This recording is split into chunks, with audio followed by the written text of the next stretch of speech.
Very good evening. Welcome to the debate. అవినీతి అనే పదం ఈ దేశంలో కానీ లేకపోతే మనకు కానీ ఎవరికి కొత్త కాదు. అవినీతి అదొక వ్యవస్థీకృతమైన ఆ, రోగంగానో లేకపోతే అలవాటుగానో తయారైపోయింది. అదో జాడ్యం. దాన్ని ఆపడం కూడా అంత ఈజీ కాదు. అది అందరికీ తెలిసిన విషయమే. కాకపోతే ఎక్కువగా రాజకీయ నాయకులు అవినీతికి పాల్పడతారు అనే ఒక అక్రమంగా సంపాదిస్తారు. ఏదో 100 కోట్లు 50 కోట్లు ఖర్చు పెట్టి గెలుస్తారు, 100 కోట్లు 1000 కోట్లు సంపాదిస్తారు. ఈ రకమైన ఒక అభిప్రాయం మనందరిలో కనపడుతూ ఉంటుంది. కానీ నిజానికి బ్యూరోక్రసీ కూడా అవినీతిలో కీలకమైన భూమిక పోషిస్తోంది.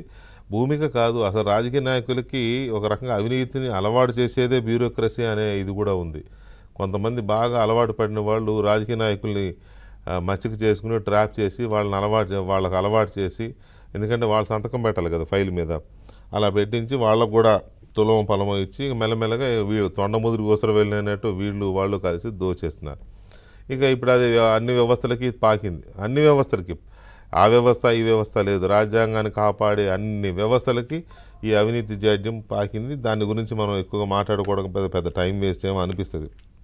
కాకపోతే ఇక్కడ ఈ టాపిక్కి గల ప్రత్యేకత ఏంటి అంటే, ఒక ఉన్నతాధికారి, ఇప్పటికే ఎన్నో ఆరోపణలు ఎదుర్కొంటున్న ఉన్నతాధికారి 2000 కోట్ల రూపాయల భూముల్ని కబ్జా చేస్తున్నారు, లేకపోతే తన పేరు మీద రాయించుకుంటున్నాడు, లేకపోతే ఆక్రమిస్తున్నాడు, లేకపోతే దొంగతనంగా వేరే పేర్లతోనో లేకపోతే కొత్త ప్రభుత్వ జీవోలు తీసుకొచ్చి వాటన్నిటినీ బినామీ పేర్ల మీద కాజేస్తున్నాడు, కొట్టేస్తున్నాడు అనేది ఒక కొత్త ఆరోపణ, ఒక తీవ్రమైన ఆరోపణ. అది చిన్న ఆరోపణ కాదు.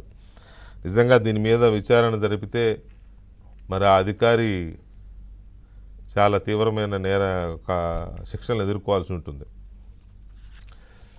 విశాఖపట్నంలో చాలా కాలంగా మనం వింటున్నాం, వైసీపీ నాయకులు అక్కడ వాలిపోయారు, గద్దల్లా వాలిపోయి అక్కడున్న భూముల్ని కొట్టేస్తున్నారు.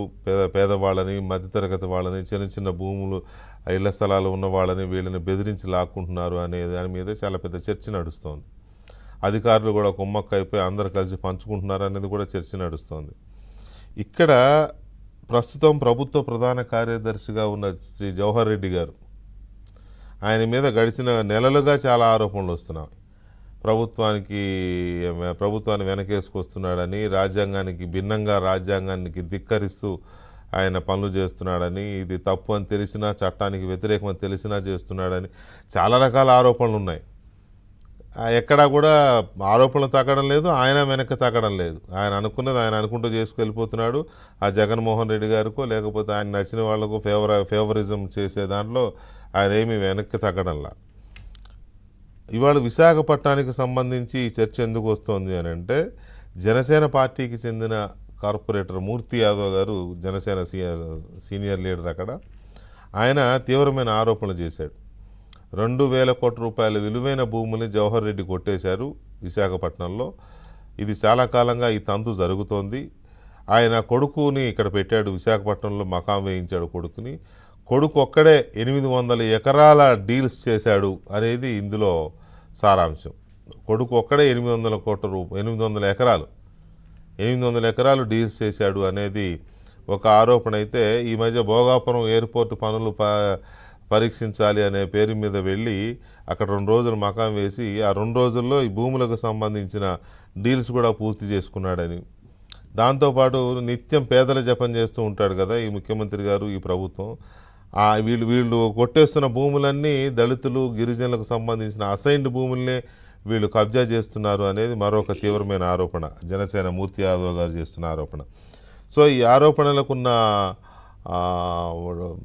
ఆధారాలు ఏంటి, ఎంతవరకు వీటిని మూర్తి యాదవ్ గారు అవసరమైతే వీటిని నిరూపించగలరు, బయటపెట్టగలరు అనేది మనం మాట్లాడదాం. లైవ్లో ఉన్నారు ఆయనే.